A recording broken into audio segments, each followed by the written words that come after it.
Okay, you're Denzel Spikes. Yes, ma'am. Will your client waive the formal reading of the motion and the indictment? He does, Judge. Judge, we're just proceed on count one, on allegation number one, we'll ban the rest. That is the condition. Mr. Spikes, in cause number 25, DCCR 0921, you're charged with the second-degree felony offense of aggravated assault with a deadly weapon from April 29th of 2025. And how do you plead to that charge? Guilty. Are you pleading guilty freely and voluntarily? Yes, ma'am. And are you pleading guilty because you did what they've charged you with? Yes, ma'am. I have here on the tablet some documents in that case that have your signature on them that the state's marked as exhibit number 1. I'm going to need some explanation. On The punishment, his 3, Judge, he's on probation for aggravated assault with a deadly weapon, commits another one. the newest one was not as egregious as it seems. It was a kind of a mutual combat, but Okay, let me look at the, therefore we're proceeding on that with the lower offer due to the nature of it, but not to continue him on probation.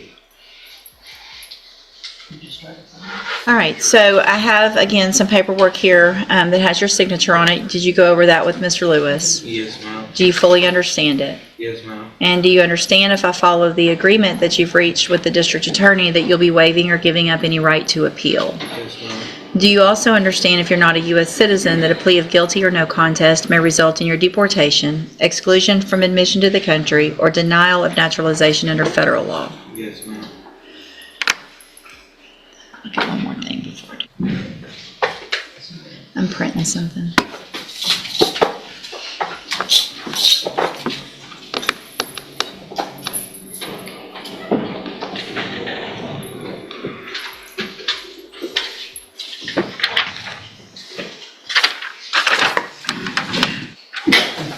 Bless you. Thank you. I'm just looking now at the PC from the original case.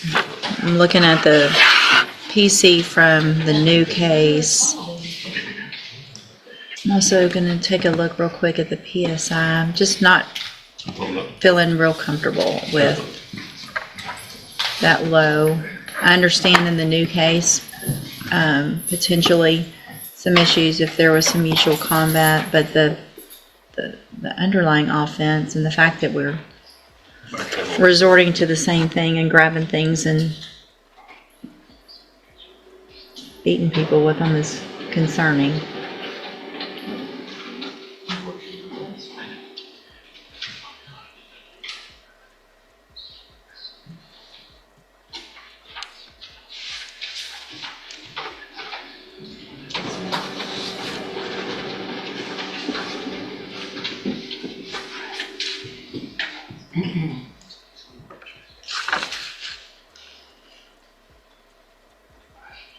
No criminal history.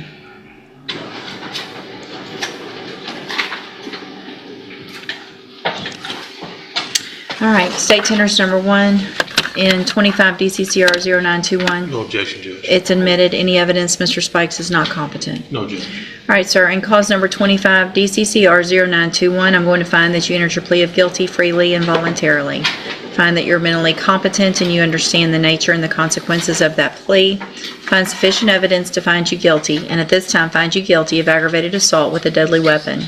Sentence you in accordance with your agreement to a term of 3 years in the Institutional Division of the Texas Department of Corrections. You will receive credit on that sentence for any time that you've been in custody that the law gives you the right to receive. In cause number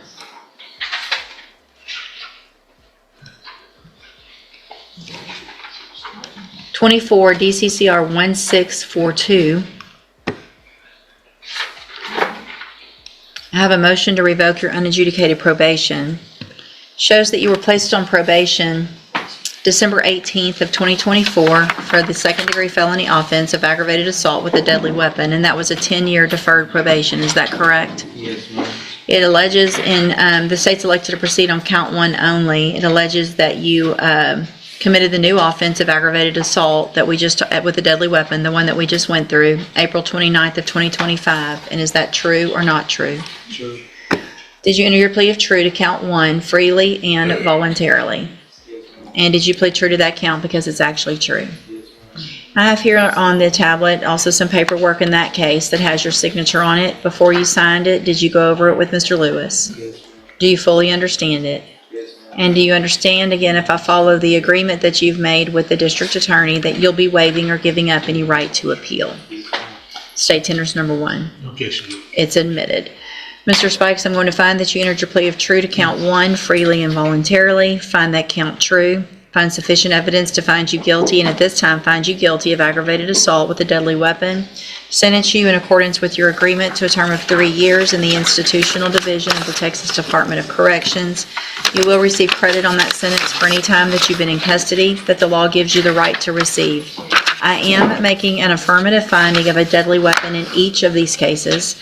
I'm handing you the trial court certification in each case that shows these were agreements that I followed, and so you've waived your right to appeal. I also handed you a written admonishment regarding your ineligibility to possess a firearm or ammunition. Because of the judgment entered against you, you're ineligible under Texas law to possess a firearm or ammunition. Possession of a firearm or ammunition could lead to charges against you. Firearm is a legal term, and you should read the written admonishment I provide you to see what devices qualify as a firearm.